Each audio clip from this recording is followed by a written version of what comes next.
All right, everyone. Welcome back to another episode of the Crypto 101 podcast. I am your host, Pizza Mind, and I am joined today by Brad Karn, the co-founder of Unstoppable Domains. Brad, welcome to the Crypto 101 podcast. Thanks a bunch for having me. It's our pleasure. Unstoppable Domains has been one of these names and brands that has been rising rapidly in the crypto industry, and we need to find out why. What are you guys up to over there? What makes you so unstoppable?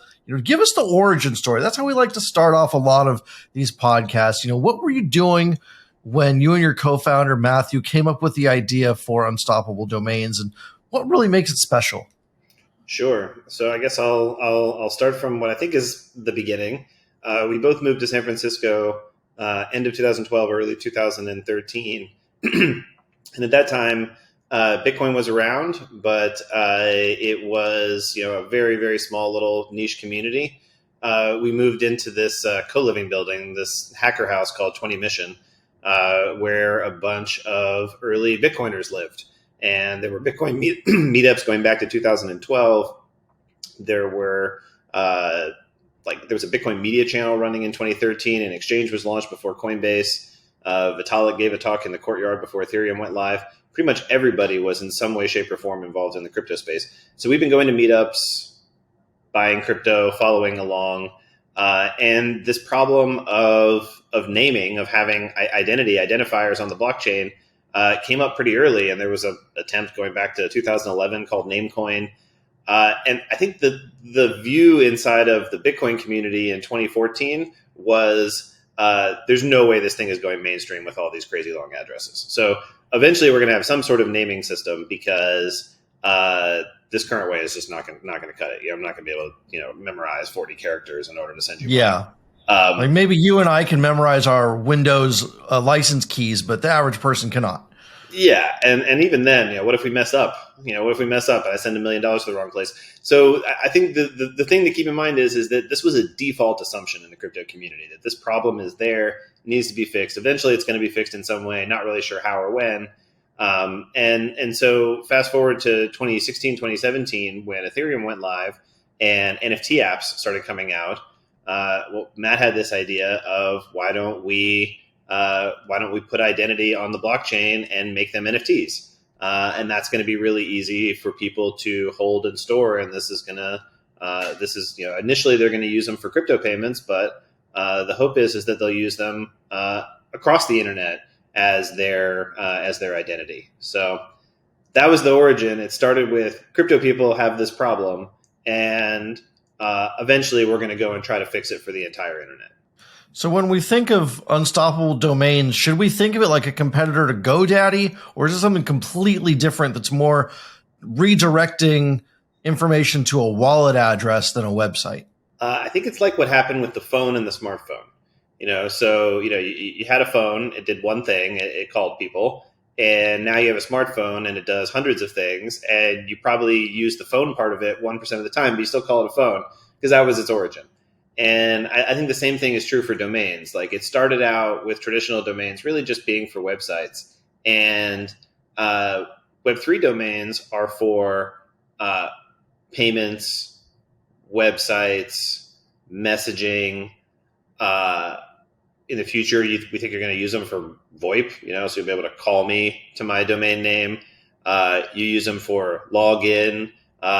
You attach profiles similar to like what you would do in social media, except for you own that profile, and you can use it in all of your apps. So yeah, just hundreds more things than a traditional domain name, but its jumping off point was the domain name. Interesting. That's really fascinating. So as you mentioned, hundreds of things, like you've got a ton of like partner integrations already in the short time that you've been alive. What are some of the most notable ones that the listeners might recognize? So I mean, there's there's a bunch. I think blockchain.com and crypto.com and Rainbow Wallet and Coinbase Wallet would probably be some of the most popular.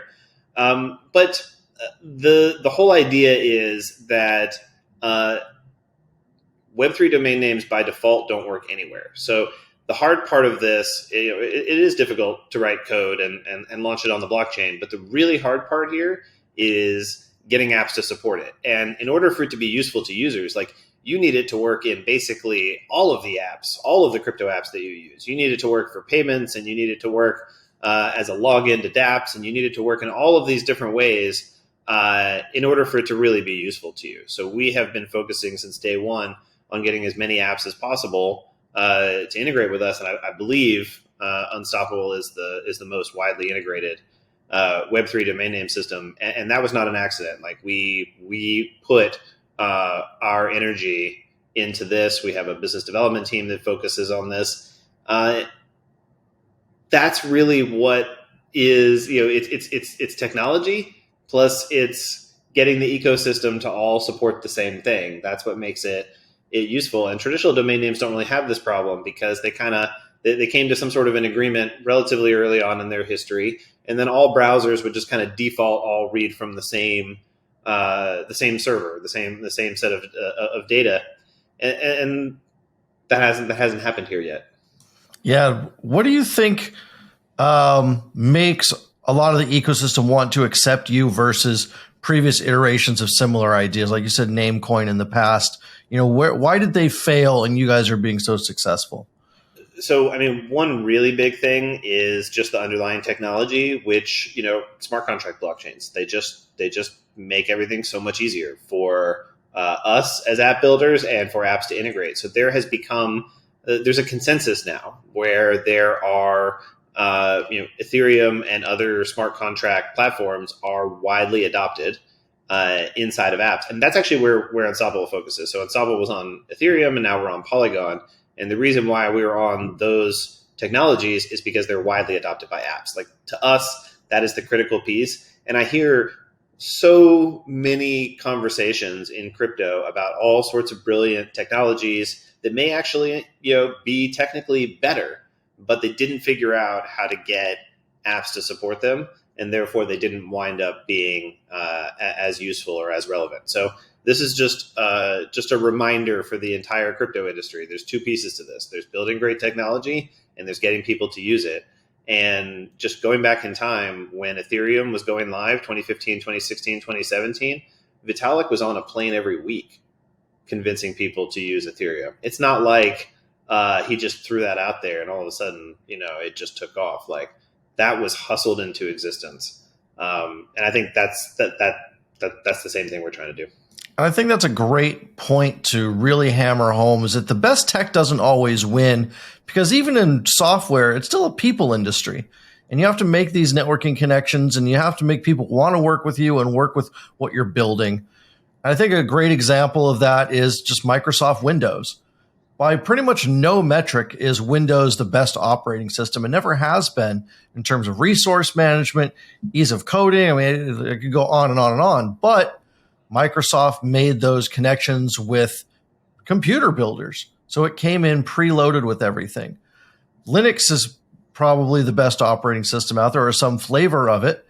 But, even 30 years into its existence now, there's only a handful of people that have taken the leap to use it that really, really care about the best tech, the best resource management, as opposed to games. But Windows also made the business partnerships with gaming studios and said, we'll build the drivers for your games. Let's work together over here.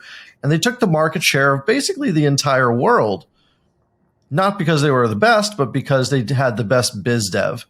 It's really trust. Like, there is you have to be able to convince people. If you want people to build on top of your tech, you need to be able to convince people that, first of all, you're going to be there in 10 years. And second of all, you're going to continue to make it better over all of that time. So it's not just a question of, app developers have to think on a much longer time horizon. They're trying to launch a business that's going to be able to sustain itself, and you're a risk to them.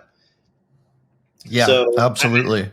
I think trust is a really important part of this. And that's what we've been trying to establish is, we're going to be here for the long term. Like, this is a 10, 20, 30 year problem, replacing the existing broken identity systems that operate on the internet. So we've got a really, really long journey ahead of us. And that is part of the reason why you should build with us, because we have this long horizon, and that's really what you need in order to pick a tech provider.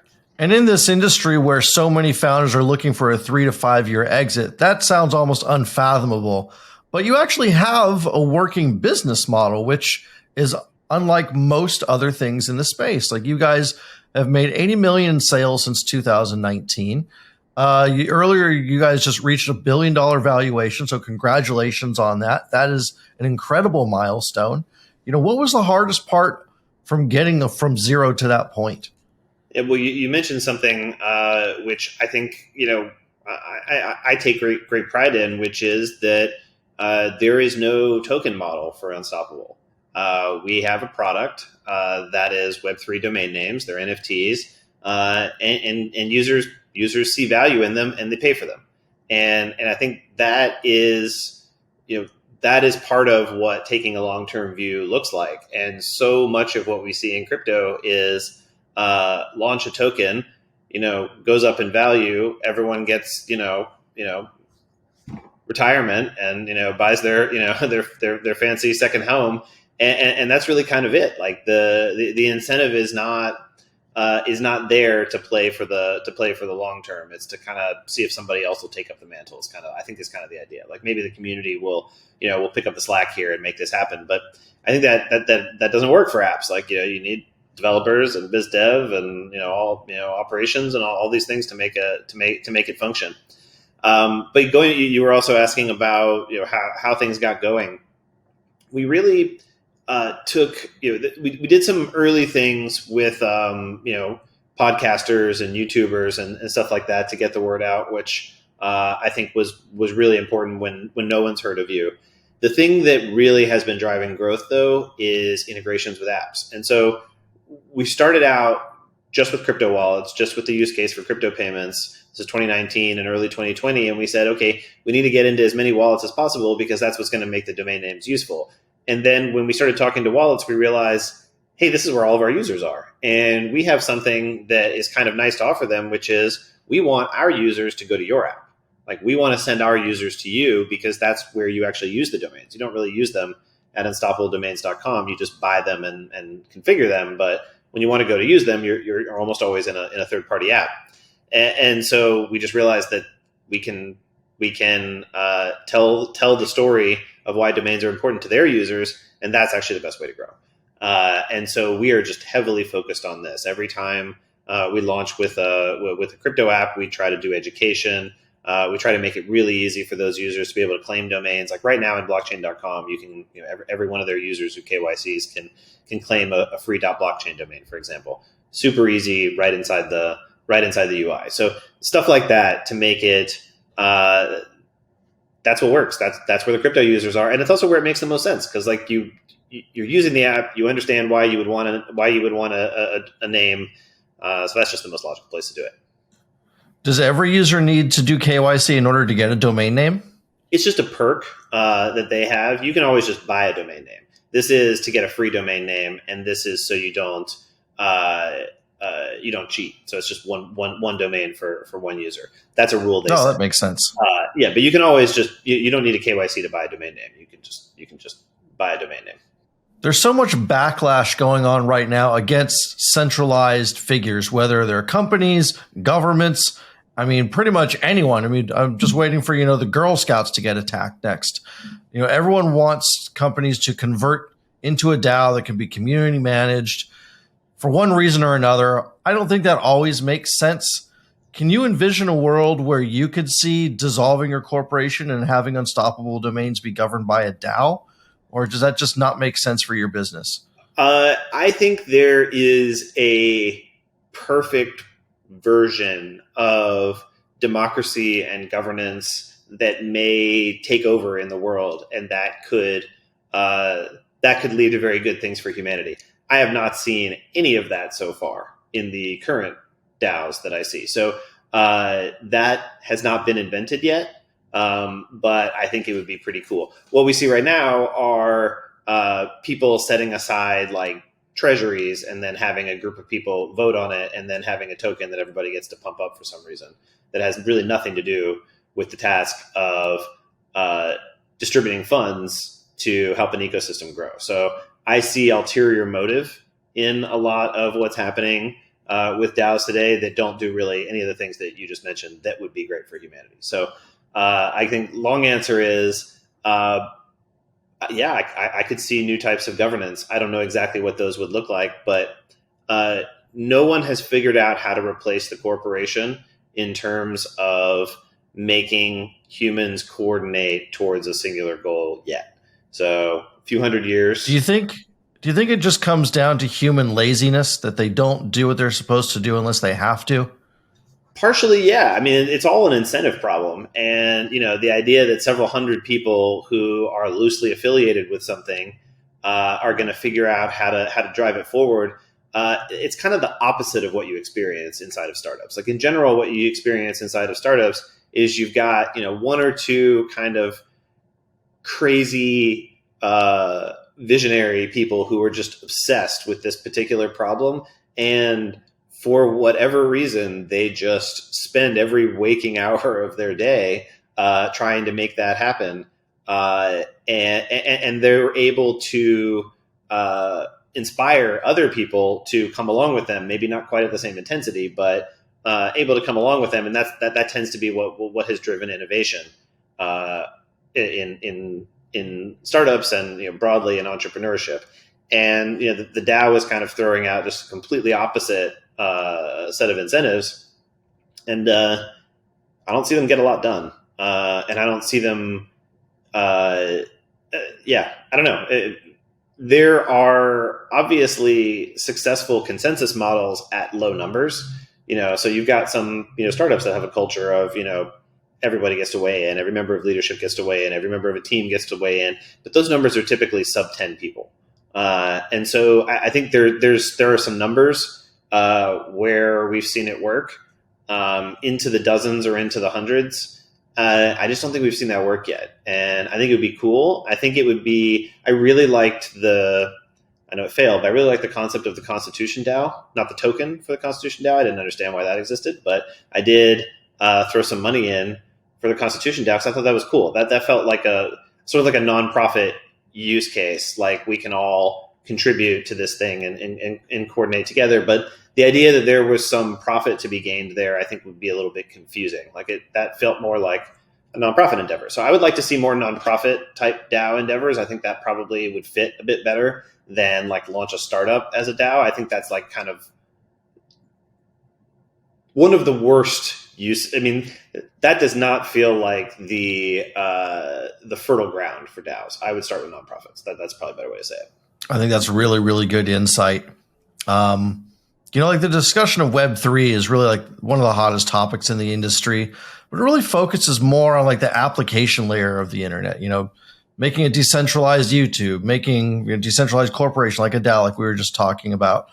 But, there's a lot more out there that needs to be done. You've got the domain space, but there's many, many more aspects of the internet from an infrastructure standpoint that need to be addressed. What are some of your favorite projects out there that you've seen that are trying to make a decentralized infrastructure? So I think you hit on something which is really important, and I think this gets a little bit confused. In my mind, Web3 equals ownership, control for the user. And I think that is an extremely important feature set. And a lot of the problems that we see today, that we saw with FTX and others, were related to that not being true.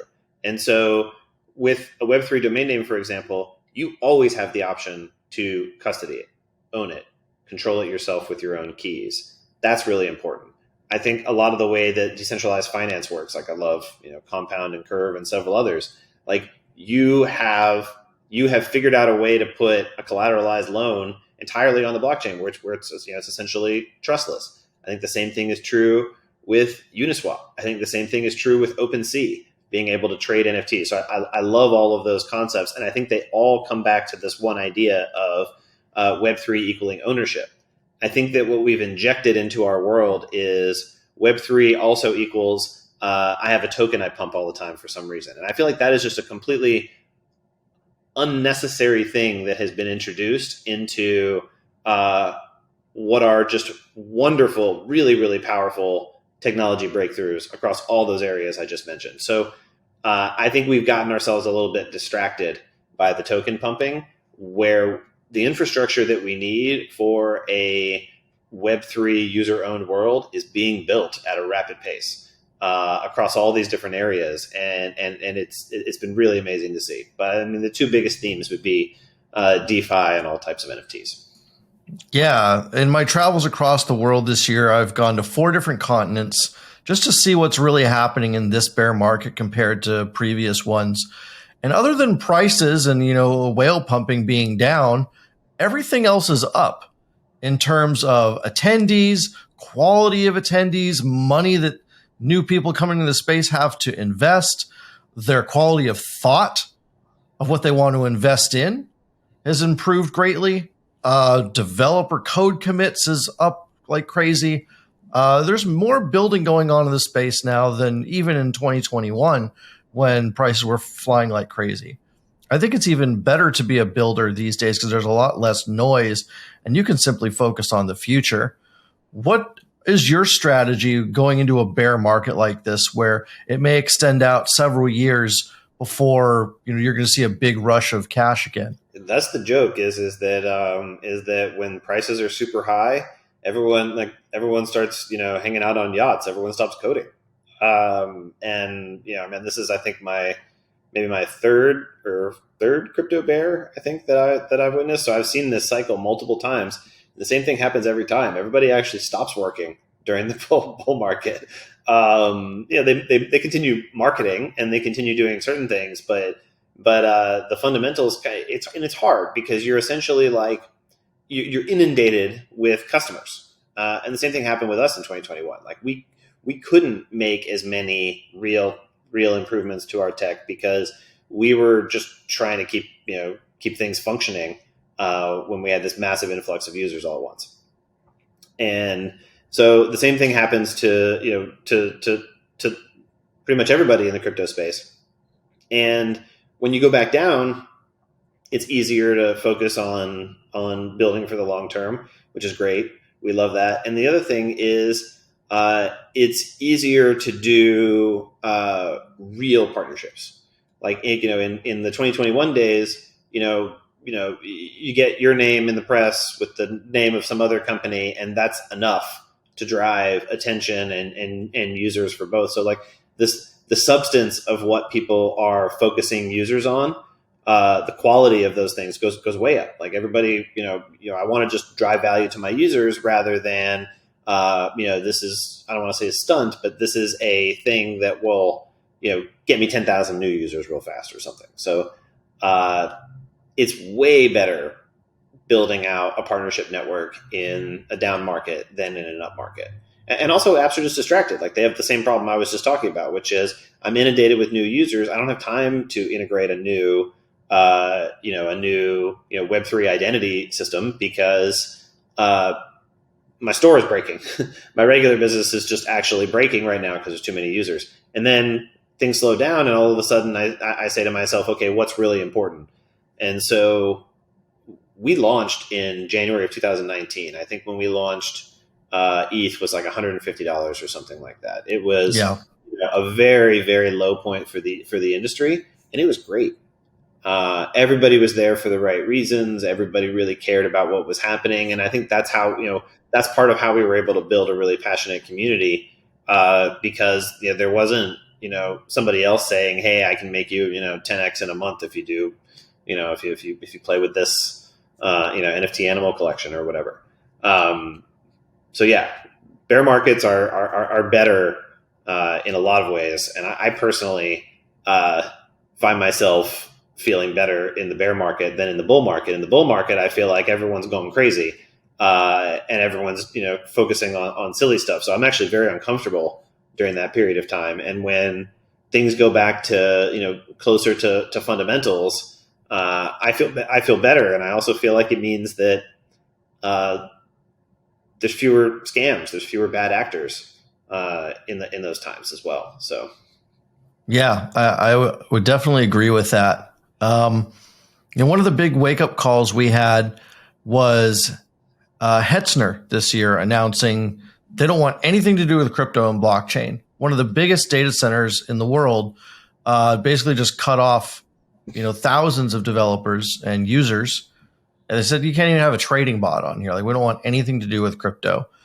And that was a big wake up call in the sense that even the underlying infrastructure of some of this decentralized stuff is centralized components. And while it doesn't seem like Amazon Web Services or Google Cloud would ever make a policy change like that, we can't in our right mind figure out why Hetzner would either, other than they're starved for energy over there in Europe. What's it going to take to get startups in crypto and developers to start using some of these decentralized cloud compute platforms? Are the compute platforms that are decentralized like Flux and Dfinity, et cetera, are they just not mature enough yet? Or is there things like OpenStack that are not crypto native that are viable alternatives? Have you ever considered something like that? Yeah, we looked at it extensively because, our users also want to, they like building websites with their domains too. And, we made it easy for people to build on IPFS as easy as you can, certain things. And, try to promote that a bit. And it's really that those ecosystems are just not mature enough. Some of it is the underlying tech. Some of it is getting to consensus around what underlying tech we're going to use, which also helps you scale in an ecosystem. And then some of it is the ecosystem itself. There's also another problem, which is that our phones are not yet powerful enough to be really good private data stores. And a lot of the folks I talk to say that once it's easy for your phone to actually be able to be that for you, that is going to make it easier for developers to build like self-sovereign data type tools. And we care a lot about this. And I think we will be on the cutting edge as that stuff becomes available. Right now, what we're doing is storing on AWS, and your data is encrypted, and you decrypt with the private key that controls your domain name. So you control the decryption, but it's imperfect. It's not as user controlled as we would like.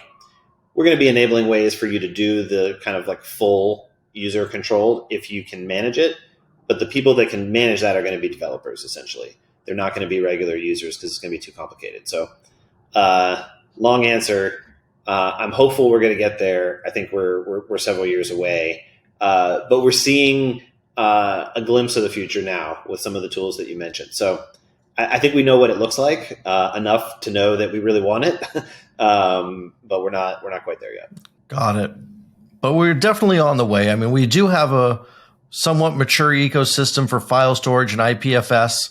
One of the greatest technological innovations of our generation, I would say, and many other similar things like it. So we've got file storage coming up. We've got decentralized cloud compute in many different forms. It's a big race to the top there. Are there any other sectors of hardware on the internet that are trying to be recreated in centralized ways or decentralized ways? Like maybe root domain servers or internet backbones or anything else that you're seeing?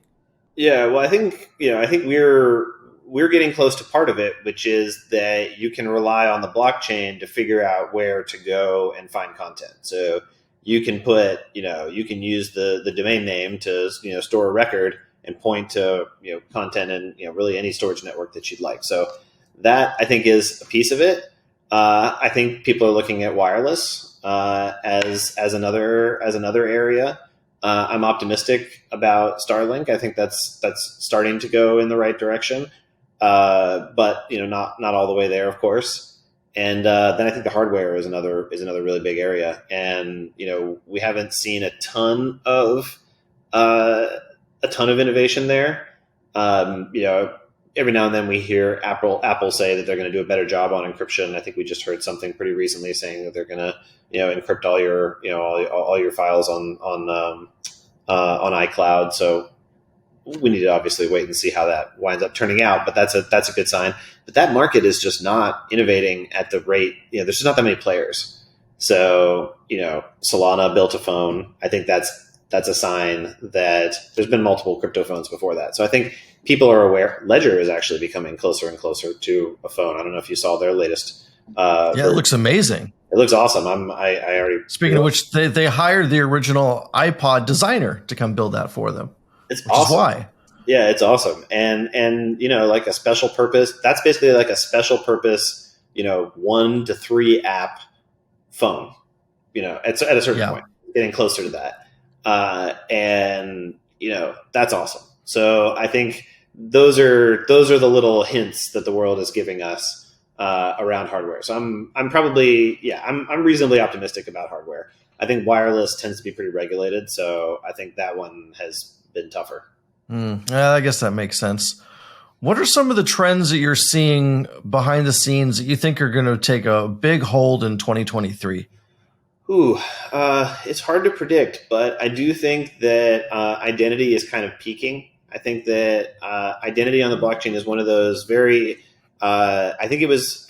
I think it peaked later than most of the other things that we saw in this latest bull market. I think we saw DeFi first in 2020, and then we saw NFT art, and then we saw NFT collectibles.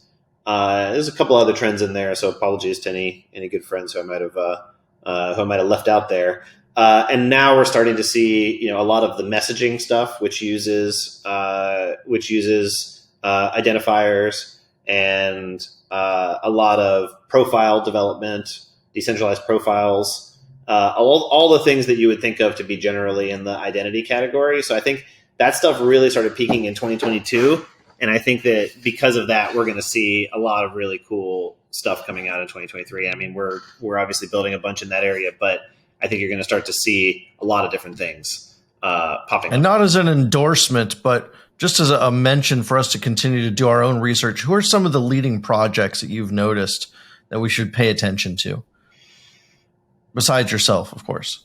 Yeah. I mean, I think I've probably dropped the biggest names that I would be focused on. I guess one other I think that has become really important in this area is alchemy, which makes it very easy for people to get all sorts of data around these apps.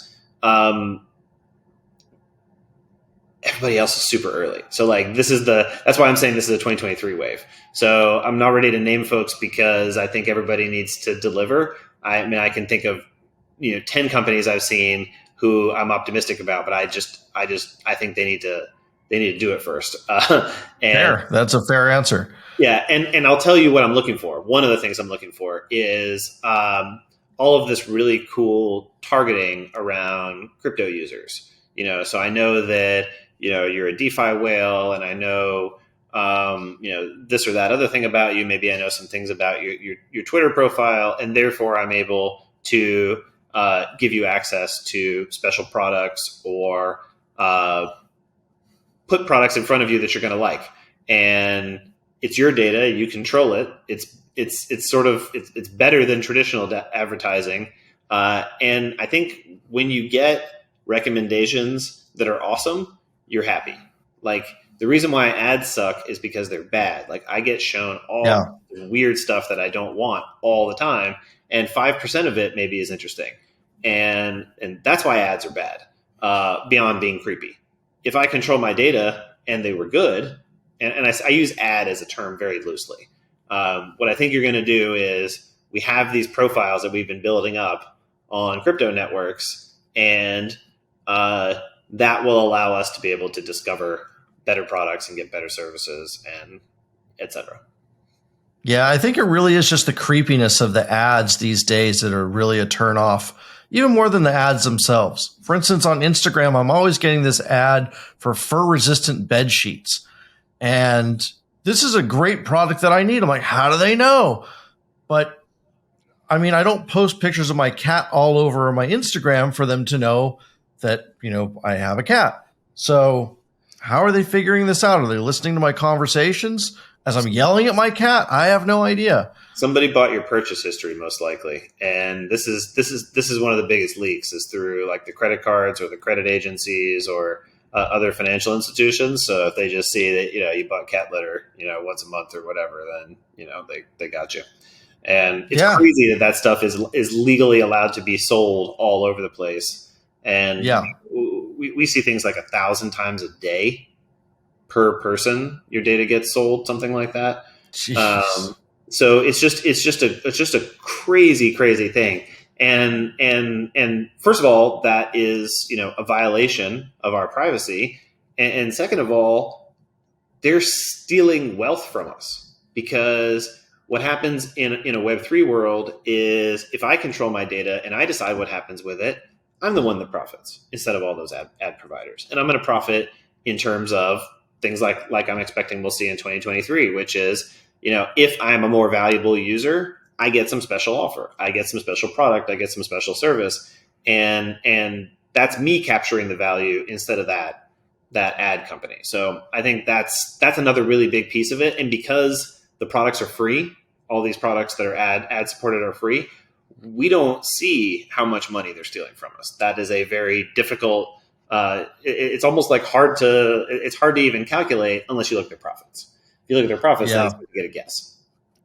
I think it's important to think of our data as digital resources. Like if someone was farming your land and taking all the nutrients out of your soil, even if you weren't farming, you'd be pissed because that's yours.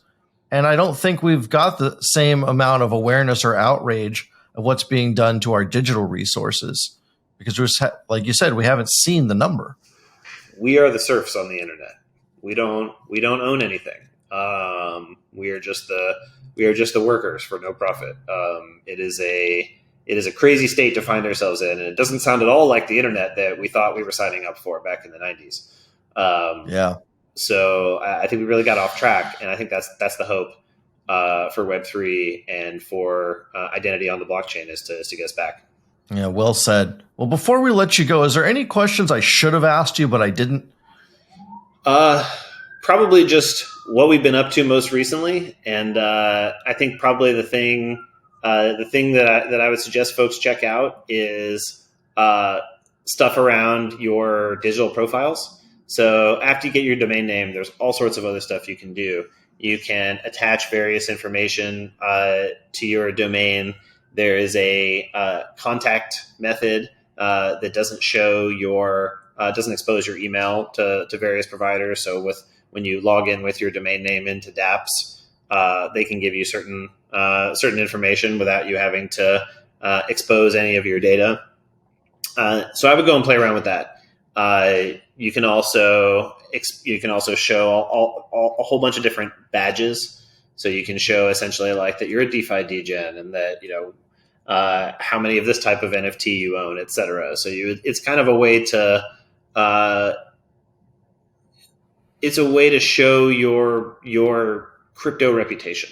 Cool. That's awesome. I'm definitely going to have to go play around with it as soon as I'm done with lunch over here. And then lastly, who's one person that you really admire in the crypto space? You've been around forever. You've met some of these OGs back when they were just starting. Who really inspires you to keep on building and doing what you're doing?